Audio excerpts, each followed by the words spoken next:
رمضان بالکل سر پر ہے اور گرمی بھی اسی حساب سے شروع ہو گئی ہے. جن لوگوں نے روزے رکھنے ہوتے ہیں ان کی صحت پہ اس سے کوئی فرق نہیں پڑتا کہ سردیوں کے روزے ہوں گے یا گرمیوں کے, وہ تو رکھنے ہی رکھنے ہیں. کچھ لوگ ہوتے ہیں جو کنفیوز ہوتے ہیں کہ یار رکھیں یا نہیں رکھیں, وہ بہت پریشان رہتے ہیں. دو قسم کے لوگ ہیں جو بالکل پریشان نہیں ہوتے, ایک وہ جنہوں نے رکھنے ہی رکھنے ہیں اور ایک وہ جنہوں نے رکھنے ہیں ہی نہیں, چاہے سردیوں کے ہوں یا گرمیوں کے. یہ دونوں بالکل پریشان نہیں ہوتے. جو درمیان والا طبقہ ہے نا, جو سوچتا ہے کہ رکھوں کہ نہیں رکھوں, رکھنے کہ نہیں رکھنے, وہ کیا رہتا ہے, پریشان. حضرت حکیم اختر صاحب رحمہ اللہ تعالی ایک بات فرمایا کرتے تھے کہ پریشانی کو اگر دور کرنا چاہتے ہو تو شان کو پرے کر دو. پریشانی کا مطلب پریشان, شان کو کیا کر دو. شان کا مطلب ہماری بھی کوئی شان ہے, ہماری بھی کوئی سوچ ہے. کوئی سوچ نہیں ہے, اللہ جو کہے گا وہ ہم کریں گے. گرمی ہے, سردی ہے, خزاں ہے, بہار ہے, روزہ تو بہرحال روزہ ہے, وہ تو رکھنا ہے. تو اس سے انسان سکون میں رہتا ہے. ہمیشہ وہ شخص پریشانی والی زندگی گزارتا ہے جو کسی بھی معاملے میں کنفیوز ہوتا ہے. جو غیر مسلم ہے نا, غیر مسلم, اللہ نے ان کی بے سکونی کی قرآن مجید میں جو وجہ بیان کی ہے, وہ وجہ یہی ہے کہ وہ ساری زندگی کنفیوز رہتے ہیں. کنفیوز ہونے کی وجہ سے ان کا فیوز اڑ جاتا ہے. تو جو جتنا کنفیوز ہوگا اس کی لائف اتنی ہی ایک مشکلات کا شکار ہوگی. قرآن میں اللہ نے مثال دی ہے غیر مسلم کی, کیونکہ ان کی حالت کیا ہوتی ہے. پہلا تو یہ کہ ان کو یہ پتہ نہیں ہے کہ آخرت ہے یا نہیں ہے, سمجھ رہے, یہی نہیں پتا ان کو. یہ دنیا ہی سب کچھ ہے, تو اس دنیا میں اچھا کیا ہے اور برا کیا ہے, یہی ڈیفائن کرتے کرتے اسی کو سمجھتے سمجھتے پوری زندگی لگ جاتی ہے. مدرسے والے راستے میں کسی صاحب نے گاڑی غلط پارک کر دی, اس کو ہٹائیں, سرمئی رنگ کی گاڑی ہے, بھائی ایسا نہ کیا کریں یار. تو ساری زندگی یہ اس مدرسے والے راستے میں اس طرف یہاں کسی نے گاڑی سرمئی رنگ کی غلط پارک کر دیا, ہم دیکھ نہیں رہے, آنکھیں بند کر رہے ہیں, جو بھی اٹھ کے چلا جائے بھائی. وہ شرمندگی وجہ سے ہو سکتا ہے نہیں اٹھ رہے ہو نا, صحیح ہے. تو ابھی تک کوئی نہیں اٹھ رہا بھائی. اگر ہم دیکھ بھی لیں تو کیا ہے, آنکھیں بند کریں گے, جیب پترے بھی آتے ہیں نا بیان میں, مسئلہ یہ ہے. تو وہ کہیں جیب سے کچھ نکال نہ لیں. تو ایک آدمی نے کہیں کسی تقریب میں بیوی کا ہار کسی نے چوری کر لیا, سونے کا ہار تھا, کوئی دے ہی نہیں رہا. تو اس آدمی نے ایک پیالہ رکھا اور لائٹیں بند کر دیں اور اعلان کیا کہ بھائی جس نے بھی یہ ہار لیا ہے چپکے سے اس میں ڈال دے, ہم کسی کے سامنے نام ظاہر نہیں کریں گے, لائٹ آف ہے, جو بھی ہے کر لے اللہ کا واسطہ. تھوڑی دیر میں جب لائٹ آن کی تو پیالہ بھی غائب تھا. جب لائٹ آن کی ہے تو بھائی جو چور ہے وہ اتنا شریف تھوڑی ہوگا کہ وہ رکھ کے چلا جائے. اس نے کہا چلو ایک چانس اور ملا ہے. تو پہلے میرا پروگرام تھا ہم آنکھیں بند کر لیں تاکہ جن صاحب نے گاڑی غلط پڑ لی, مجھے خیال آیا کہ یار آنکھیں بند کر کے کوئی مسئلہ نہ ہو جائے. آنکھیں بند کریں گے نا تو پھر جب کھولیں گے آنکھیں تو پھر دوسرا اعلان ہو رہا ہوگا, بھائی ایک صاحب کی گھڑی غائب ہے, ہم آنکھیں بند کر رہے ہیں, جنہوں نے لیے ان کی جیب میں ڈال دے. اچھا خیر, تو اللہ تعالی نے غیر مسلم کی حالت کو, کیونکہ میں پہلے عرض کر رہا تھا کہ جس کے پاس اسلام نہیں ہے اسے یہی نہیں پتا کہ یہی زندگی اصل ہے یا اس کے بعد بھی کوئی زندگی ہے. یہی اصل ہے تو اس میں اچھا کیا ہے اور برا کیا ہے, وہ ہمیشہ کنفیوز رہتا ہے. کبھی وہ سوچتا ہے کہ اچھا وہ ہے جس کو میرے والدین اچھا کہیں, لیکن اس کی فطرت اس کو قبول نہیں کرتی. بات بات پہ اس کے اپنے پیرنٹ سے بھی جھگڑے ہوتے ہیں. حقوق کیا ہیں, کس کے کتنے حقوق ہیں, دینے ہیں نہیں دینے, اسی جنگ میں لڑتے لڑتے ان کی عمریں پوری ہو جاتی ہے. اسی کنفیوژن میں کسی نے کنٹری کو خدا بنا لیا, ملک کو, لیکن وہ اس میں مطمئن نہیں ہوتا. اس سے جب سوالات پوچھے جائیں تو وہ خود پریشان ہوتے ہیں کہ بھئی یہ لکیریں بھی تو انسان کی کھینچی ہوئی ہیں. کسی نے یعنی حقوق کا سمجھ میں نہیں آ رہا اس کو کہ والدین کو رکھنا ہے کہ نہیں رکھنا, ان کے کیا حقوق ہیں. کسی نے دولت کو اپنا خدا بنا لیا. تو ایک چیز پھر یہ جتنے بھی مذہب والے لوگ ہیں نا, آہستہ آہستہ ایک طرف کو یہ جانے لگتے ہیں کہ بھئی اصل ہے پیسہ, کیونکہ اس سے تمام ضرورتیں پوری ہوتی ہیں. جس کے پاس پیسہ ہے اس کی چلتی ہے, جو چاہے گا وہ کر لے گا. لیکن اللہ تعالیٰ نے انسان کی صلاحیتیں محدود رکھی ہیں. پیسے سے ساری چیزیں حاصل نہیں ہوتی. پیسے سے ساری چیزیں حاصل ہوتی تو بہت سے پیسے والے لوگ ان کو مٹھائی سے پرہیز نہ ہوتا. کیا خیال ہے؟ بہت سے پیسے والے لوگ گوشت سے ان کو پرہیز ہوتا ہے. بہت سے پیسے والے لوگ بہت ساری چیزوں سے محروم ہوتے ہیں, نیند کی گولیاں کھانی پڑتی ہیں. تو اسی کنفیوژن میں نا کہ صحیح کیا ہے غلط کیا ہے, اللہ نے اس کی ایک مثال دی ہے. فرمایا کہ کظلمات فی بحر اللجی یغشاہ موج من فوقہ موج من فوقہ سحاب. ایسی زبردست مثال ہے نا خاندانی, اس سے بہتر مثال غیر مسلم کی اور کافر کی دل کی حالت کو ڈیفائن کرنے کے لیے ہو ہی نہیں سکتی. خود یہ قرآن کی بہت بڑی بلاغت ہے.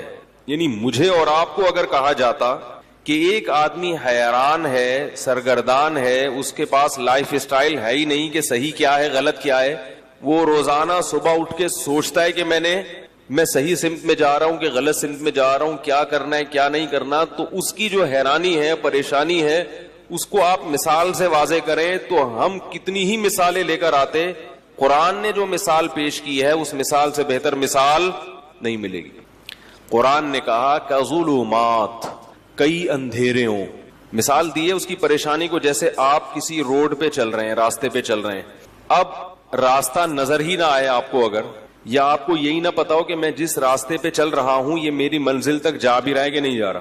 دیکھو آپ بائی روڈ کوئٹہ جا رہے ہیں, آپ نے گاڑی لے کے نکال لی لیکن کوئی سائن بورڈ نظر نہیں آ رہا جو بتا رہے کہ یہ کوئٹہ یہاں سے اتنے کلومیٹر ہے.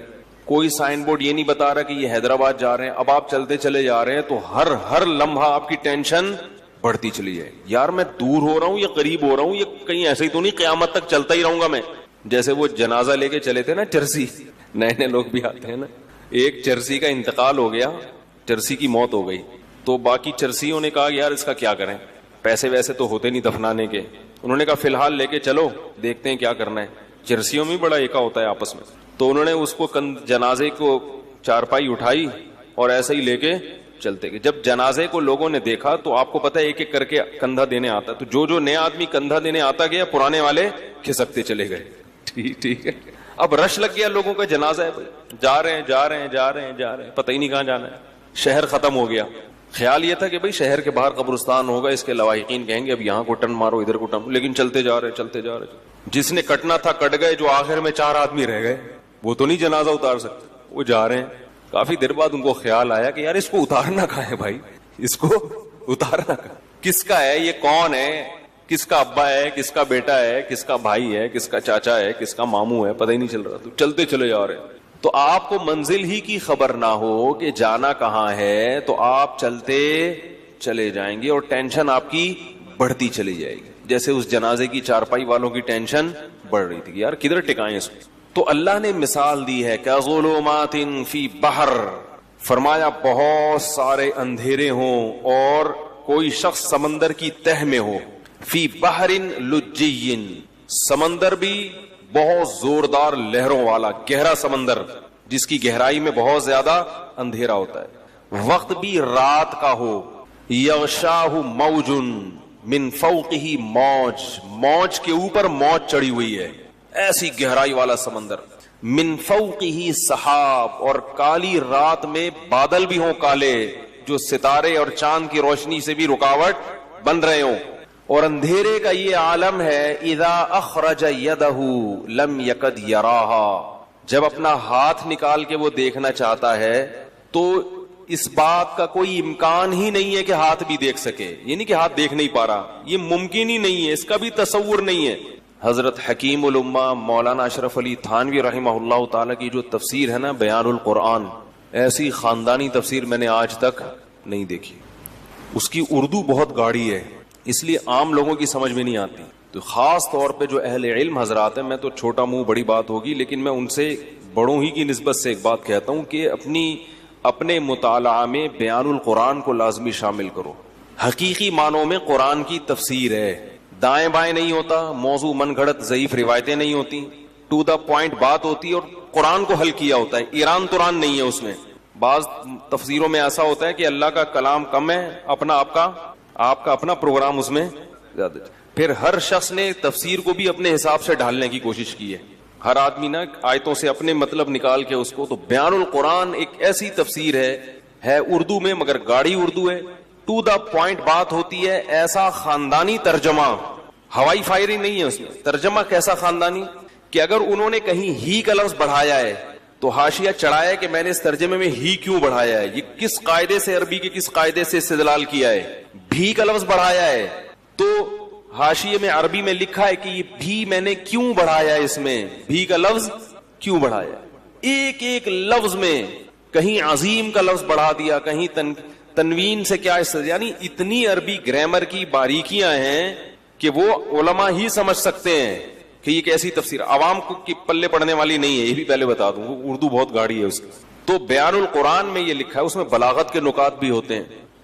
انہوں نے لکھا ہے کہ ہاتھ کی مثال اللہ نے کیوں دی ہے, اذا خرج یدہ, اللہ نے کہا کہ اتنا اندھیرا ہے کہ ہاتھ نکال کے دیکھنا چاہے تو وہ بھی نظر نہیں آتا. فرمائے اس لیے کہ ہاتھ کو اپنے حساب سے قریب اور دور کر سکتے. بعض لوگوں کی دور کی نظر کمزور ہے, بعض کی قریب کی نظر کمزور ہے. ہاتھ کے علاوہ جو ہے نا, ہاتھ جب آپ ایسے کریں, ایسے کر لو, تھوڑا دور کر لو, یوں آنکھیں پھاڑ کے تھوڑا سا, اور اپنے حساب سے مینج کر سکتے ہو آپ اس کو. اپنا ہاتھ بھی اگر سجائی نہیں دے رہا, کس قدر اندھیرا ہوگا. تو اللہ فرماتے ہیں اس شخص کی مثال ہے کس کی, جس کے پاس ہدایت کی روشنی نہیں ہے. جیسے یہ حیران سرگردان سفر کرے گا, اب اس کو کیا پتا کہ اگلا قدم میں نے کہاں رکھنا ہے, اگلے قدم میں کھائی ہے یا پھول بچھے ہوئے ہیں یا قالین بچھے ہوئے ہیں. ساری زندگی اسی قسم پرسی میں گزارے گا جو شخص, اس کی دل کی حالت کیا ہوگی, دماغ کی حالت کیا ہوگی, کیسی پریشانی ہوگی. یہ دنیا کا عذاب ہے ان لوگوں کے لیے جو شریعت کو فالو نہیں کرتے. ہر شخص کو خوش کرنے کی کوشش میں لگے ہوئے ہیں. داڑھی کیوں نہیں رکھی جاتی, لوگ کیا کہیں گے. تو کیا بغیر داڑھی والوں سے لوگ خوش ہیں بھائی, میں اچھا نہیں لگوں گا, ملا سا لگوں گا, لوگ کیا کہیں گے. تو بھائی لوگوں کا تو میں تو اب تو مجھے تو یوٹیوب پہ سب سے آیا ہوں نا, کوئی صفائی پہ بیان کرو, اس بیان پہ پھر کمنٹس آتے ہیں.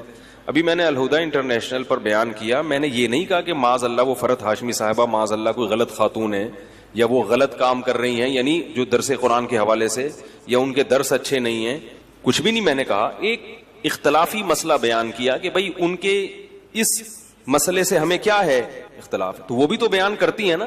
بھئی جمہور امت کے خلاف انہوں نے ایک مسئلہ بیان کیا, اس پہ تو کوئی نیگیٹو کمنٹ نہیں کرے گا. ہم نے بتایا کہ بھئی وہی مسئلہ درست ہے جو جمہور امت کا ہے, اس پہ دلائل دے دیے, کوئی طنز نہیں, کوئی کیچڑ نہیں, کوئی کفر کے فتوے نہیں, کوئی گمراہی کے فتوے نہیں. لیکن آپ دیکھو اس پہ کمنٹس. آج میں دیکھ رہا تھا کسی فیس بک پہ, ابے ان لوگ کو تو اپنے بزرگوں کی جو ہے نا وہ غلط باتوں کو سیدھے کرنے سے فرصت ہی نہیں ملتی. بھائی ہم نے بزرگوں کی بات کب کی ہے, اس میں قرآن و سنت کی بات کی ہے. اور اگر بزرگ کی بات کر رہے ہیں تو ہم اپنے نہیں, وہ آپ کے بھی بزرگ ہیں, وہ ساری امت کے بزرگ ہیں. امام شافعی صرف ہمارے تھوڑی ہیں, امام احمد ابن حنبل صرف ہمارے تھوڑی ہیں. کسی نے یہ بھی کمنٹس کیے کہ امام ابو حنیفہ اگر پوری امت میں اکیلے چل رہے ہوں تو بھی تو آپ جمہور سے ہٹ کے امام حنیفہ کی بات کو مانتے ہو. پہلی بات یہ کہ امام ابو حنیفہ پر آج کے لوگوں کو قیاس نہیں کیا جا سکتا, وہ مجتہد تھے. دوسری بات یہ کہ امام ابو حنیفہ کے بھی بہت سے اقوال ایسے ہیں جن کو حنفیوں نے ترک کیا ہے, جو پوری امت سے الگ تھے. میں ان کی مثال دوں گا تو بات لمبی ہو جائے گی. تو اس لیے وہی بات ہے کہ ایک بات کرو پھر اس پہ کمنٹس, پھر بات کرو, تو کوئی فائدہ نہیں ہے. حضرت مولانا طاہر جمیل صاحب سے ملاقات ہوئی, انہوں نے فرمایا کہ چھوڑ دو پبلک کو اپنے حال پر, یہ کبھی بھی آپ کو جینے, ان کا کام ہے منفی چیزیں نکال کے بس کچھ نہ کچھ کرتے رہنا. تو یہ کوئی اختلاف کی مسئلہ, اختلاف اور فرقواریت کی بات نہیں ہے کہ ایک عالم اگر اپنی رائے بیان کرے دلائل سے دوسرے کے احترام کے ساتھ, تو اس کا یہ مطلب نہیں ہوتا کہ ہم دوسرے کو غلط سمجھ رہے ہیں یا سارے سلسلے غلط ہیں, بس میں ہی جنت میں جاؤں گا باقی سارے کہاں جائیں گے, جہنم میں. ایسا یہ مقصد نہیں ہوتا. تو خیر, تو اللہ تعالیٰ نے یعنی دنیا میں سزا کیا دی ہے.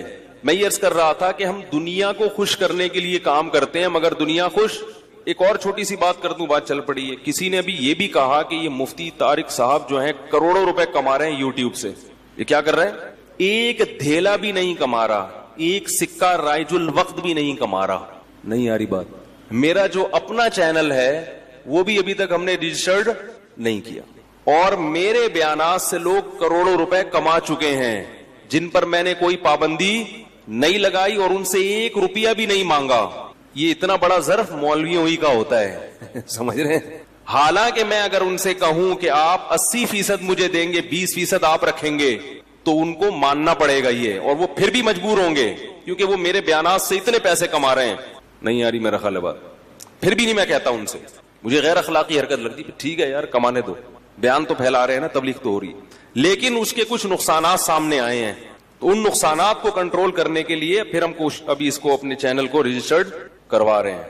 تو اس پہ بھی چونکہ اس لیے کہہ رہا ہوں کہ جب رجسٹرڈ نہیں ہے تو کروڑوں روپے کے تانے سننے کو مل رہے ہیں. رجسٹرڈ ہوگا تو پھر کیا ہوگا. اور یوٹیوب کے ذریعے اگر کوئی عالم پیسے کماتا ہے تو بالکل حلال ہے, اس میں کوئی پابندی بولو بھائی نہیں ہے. اگر میں بھی کمانا شروع کر دوں تو مجھے بھی اس پہ پھر صفائی پیش کرنے کی ضرورت نہیں رہے گی. جائز ہے بالکل یہ, اس لیے کہ یہ لوگوں سے نہیں کمائے جا رہے ہیں.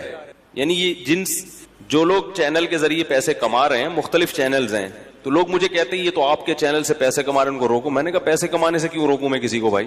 وہ پبلک سے پیسے کما رہے ہوتے ہیں نا کہ ہم مفتی صاحب کا بیان جب دیں گے آپ کو, جب 50 روپے کا ایک بیان, تو یہ غلط ہوتا ہے یار, نصیحت کی بات ہے. وہ گوگل سے کما رہے ہیں کیونکہ گوگل بھی فری میں, گوگل خود کما رہا ہے. تو جو آدمی کما رہا ہو نا اس کو نچوڑنا چاہیے, بتا رہا ہوں. ٹھیک. گوگل خود بھی تو یہ کام فری میں نہیں کر رہا, وہ آپ کے جو ویورز بڑھتے ہیں اس کو ایڈورٹائز ملتے ہیں, وہ اس سے کما رہا ہے, تو اس کا فرض بنتا ہے کہ وہ آپ کو بھی دیں. تو گوگل سے تو کماؤ بھائی, کیا خیال ہے. تو لیکن لوگوں نے الزام ہے کروڑوں روپے کما رہے ہیں, 1 روپیہ بھی نہیں کما رہا. تو لیکن کمانا غلط نہیں ہے, حلال کمائیے, جو چاہے مولانا صاحب کمائیں چاہے عام آدمی کمائے, کوئی حرج نہیں ہے. اور میں بے وقوف ہوں جو میں نہیں کما رہا, حقیقت بتا رہا ہوں. یہ مجھے یہ نہیں, کوئی فخر سے نہیں کہہ رہا کہ بھائی جب تمہیں گوگل پیسے دے رہا ہے, مفتی طارق مسعود صاحب کو دینے کے لیے تیار ہے, تو مفتی صاحب کیوں نہیں لے رہے. ٹھیک ہے, اچھا ہے اگر لے لیں, اپنے بچوں کو اور اچھا کھلا دیں تو کیا ہے. لیکن بات یہ کہ ہمارے پاس ٹائم ہی نہیں ہے, فرصت ہی نہیں ہے ان چیزوں کے سوچنے کی کہ بھائی یہ تو اب اتنی جو ہمارا شیڈول ہے وہ لائف کا اتنا ٹف ہے کہ یہ بھی نہیں پتا چلتا کہ ہمارے فائدے کی کیا کیا, دنیاوی فائدے کی کیا کیا چیزیں ہیں جن سے ہم فائدہ. میرے کچھ چھوٹے موٹے بزنس بھی ہیں, ان بزنس کا جو میں نے بیڑا غرق کیا ہوا ہے نا, مجھے کبھی کبھار میں اپنے آپ بولتا ہوں تم مجھے تو تنہائی میں ملو, دھمکی دے. میں بزنس نہیں بتاؤں گا کیونکہ میں یہاں اپنے کاروبار کی پبلسٹی کے لیے نہیں بیٹھا ہوا, لیکن ایسا بیڑا غرق کیا ہوا ہے اس بزنس کا میں نے, کسٹمروں کی ایسی کی تیسی کی ہوئی ہے کہ وہ کہتے ہیں یار یا تو مفتی صاحب یہ کاروبار چھوڑ دو ورنہ ہمیں ذلیل نہ کیا کرو. سمجھ رہے ہیں نا, جو بندوں کے میں نے ذمہ لگایا ہوا وہ بس چھوڑیں, وہ بات سے بات نکل جائے گی. اس لیے کہ ہمارے پاس فرصت, ہمارے حضرت نے نصیحت کی تھی کہ دین کے کام میں جت جانا, اللہ تعالیٰ رزق کی ضرورتیں خود بخود پوری کریں گے. کوئی ایسا کمائی کا ذریعہ ہو نا جس سے آپ کے دینی ایکٹیویٹیز میں کوئی فرق نہ پڑے, وہ تو ٹھیک ہے. کہیں بھی مجھے ٹائم دینا پڑتا ہے نا کسی کاروبار کے لیے, بزنس کے لیے, ٹائم کے علاوہ میرے پاس سب کچھ ہے, ٹائم نہیں دوں گا میں. ٹائم میں اپنے کاموں میں خرچ کروں گا, جو اللہ ٹوٹا پھوٹا ہم سے دین کا کام لے رہا ہے اس میں خرچ کریں گے, کیونکہ وہ اگر ہم اس میں لگ گئے نا تو پھر تو ہمیں ضرورت کیا تھی بھائی مولوی بننے کی. خیر, تو طنز اعتراض پتہ نہیں نیگیٹو باتیں, کوئی یا رسول اللہ پہ کلپ, کوئی فلانے پہ کلپ, صفائیاں پیش کر کے تھک گئے بھائی. ہم ان کو کافر نہیں کہتے, اللہ کے بندو, ان کے پیچھے نماز, اس کے پیچھے زکوٰۃ, اس کے پیچھے روزہ, یہی چل رہا ہے. تو وہی حضرت کی بات یاد آتی ہے, بھائی کام میں لگے رہو. اچھا یہ بھی ہے کہ وہ ابھی میں گیا تو فیصل آباد میں بڑی اسٹائلش ویڈیوز آئی ہیں میری, مفتی صاحب کی یہ اسٹائل ہاتھ کا یہ جا رہا ہے, وہ نا تقریر کرنا, یہ اسٹائل.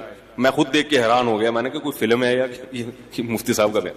اس پہ بھی بعض لوگوں نے, بعض کو واقعی بدگمانی بھی ہوتی ہے کہ یار یہ کیا فلمی ہیرو کی طرح انہوں نے شروع کر دیا ہے, کے لیے بناتے ہیں, سمجھ رہے ہیں. اب مفتی صاحب کو کہیں گھوڑے پہ بیٹھے ہوئے دیکھ لیا, ابھی میں جھنگ گیا تھا 2 گھنٹے گھوڑ سواری کی الحمدللہ, 10 کلومیٹر گھوڑے پہ چلاؤں میں, بہت سختی سے منع کیا. کسی نے ویڈیو اپلوڈ فل اسپیڈ میں بھگایا ہے, وہ جو ایبٹ آباد والا ہے نا سلو موشن, وہ نہیں, خاندانی بھگایا گھوڑا, ایسی اسپیڈ میں گھڑ سواری. وہ شوق ہے مجھے, ویڈیو اپلوڈ کرنے سے منع کیا سختی سے, کسی نے نہیں کرنی, کیونکہ کوئی فلم کے ہیرو تھوڑی ہم کو مفتی صاحب یہ اسٹائل میں آ رہے ہیں, اب گھوڑے پہ یوں کر کے بیٹھے ہوئے ہیں. لیکن پھر بھی لوگ اپنے چینل کی پبلسٹی کے لیے کیا کرتے ہیں, بولو بھائی اپلوڈ کرتے. البتہ بعض مرتبہ میں خود اپلوڈ ہونے دیتا ہوں تاکہ لوگوں کے, بعض ویڈیوز ایسی ہیں تاکہ لوگوں کے ذہنوں میں جو مولویوں کا غلط تصور بیٹھ گیا ہے نا, یا دینداروں کا, وہ تصور نکلے. سمجھ رہے ہیں, وہ سمجھتے ہیں کہ بس یہ دلہن کی طرح مسجد میں آئے, ایسے 4 آدمی ان کو پکڑ کے لے کے جائیں, اور خراما یہ نہ چل سکتے ہیں, نہ دوڑ سکتے ہیں, نہ گھڑ سواری. اس سے نوجوان لوگوں کو تبلیغ بھی مقصد ہوتی ہے کہ ایسی پازیٹیو ایکٹیویٹیز میں اپنے اوقات کو, بولو بھائی, صرف کرو, گھڑ سواری کرو, سوئمنگ کرو. دیکھو مفتی صاحب مولوی ہو کے گھوڑے پہ دوڑ رہے ہیں, کمبخت مائیں بچوں کو تانے دیں, وہ دیکھو مولوی ہیں, وہ مولوی ہو کے گھوڑ سواری پہ, ان کے بچے دیکھو کتنے ہیں ماشاءاللہ, وہ اتنے بچوں کے باپ ہو کے گھوڑے پہ دوڑ رہے, تو کمبخت 18-19 سال کا, تجھے